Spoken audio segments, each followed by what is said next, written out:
KPK tak kunjung memeriksa Bobi Nasution dalam suap proyek jalan di Sumatera Utara. Bakal mengungkap kasus lebih besar. Saya Andri Arfian dan inilah editorial Tempo.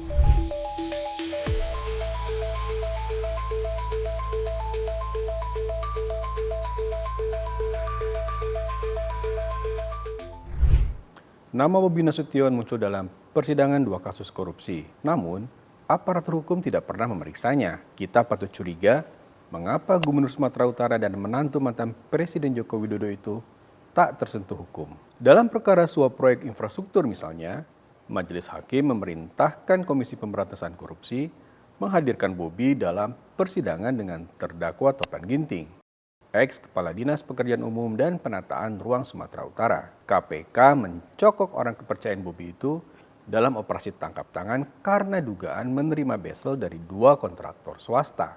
Dari fakta persidangan, terungkap bahwa Bobi bersama Topan dan Murianto Amin, mantan tenaga ahli yang kini Rektor Universitas Sumatera Utara, ditengarai mengutak-atik budget karena proyek pembangunan jalan tidak masuk anggaran pendapatan dan belanja daerah Sumatera Utara 2025. KPK bisa saja menelusuri kejanggalan utak-atik anggaran tersebut sebagai pintu masuk menyelisik peran Bobi. Apalagi perubahan anggaran berlangsung tanpa diketahui Dewan Perwakilan Rakyat Daerah Sumatera Utara. Namun, upaya penyidik memeriksa Bobi selalu terbentur masalah persetujuan pimpinan KPK. Para penyidik KPK pun hanya bisa menyasar pegawai menengah seperti kepala seksi. Adapun Murianto 2 kali mangkir dari panggilan pemeriksaan. Pemnya KPK sudah dapat diprediksi. Sejak dipreteli kewenangannya lewat revisi kilat Undang-Undang Komisi Pemberantasan Tindak Pidana Korupsi pada 2019, lembaga anti korupsi itu tidak bergigi. Independensinya hilang karena KPK menjadi kepanjangan tangan penguasa. Para penyidiknya pun kini merupakan aparatur sipil negara. Dalam penghancuran KPK adalah Jokowi. Ia yang membuka jalan bagi Firly Bahuri, polisi bermasalah, menjadi pucuk pimpinan KPK. Firly belakangan menjadi tersangka gratifikasi dan pemerasan. Dosa lain Jokowi adalah melanggengkan dinasti politik yang merusak demokrasi. Ia menyokong anaknya Gibran Rakabuming Raka naik kelas dari wali kota Solo menjadi wakil presiden. Jokowi juga cawe-cawe memuluskan karir politik Bobi Nasution dengan melobi Partai Demokrasi Indonesia Perjuangan agar mencalonkan menantunya itu dalam pemilihan wali kota Medan pada 2020. 4 tahun kemudian, putusan Jokowi melobi Edi Rahmayadi, gubernur sebelumnya, agar tak melawan Bobi dalam pemilihan gubernur Sumatera Utara. Apa yang terjadi di Sumatera Utara adalah bukti dinasti politik rentan tergelincir ke dalam nepotisme dan perbuatan korupsi. Untuk membangun dan mempertahankan kekuasaan, Bobi memboyong tim suksesnya ke dalam birokrasi.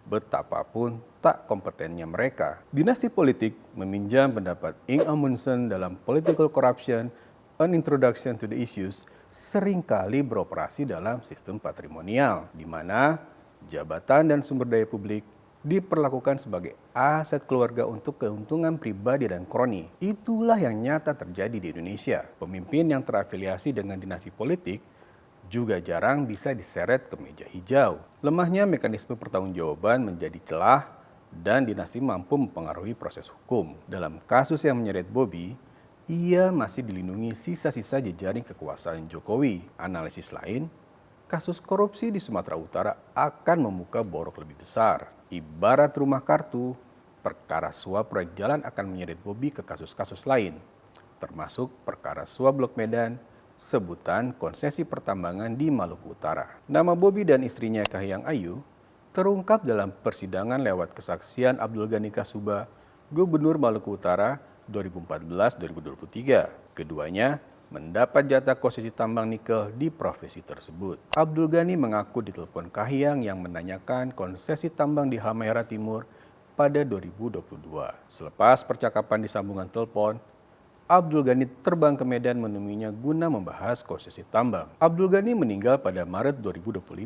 Sebelum keterlibatan Bobi dan Kahiyang yang terang benderang diungkap lebih jauh dalam pengadilan, KPK seyogianya segera menelusuri keterlibatan pasangan itu. Tak ada alasan bagi Presiden Prabowo Subianto menghalangi penyidikan KPK atau ia akan terus tersandra permainan politik pendahulunya itu. Simak editorial dan liputan selengkapnya hanya di tempo.co.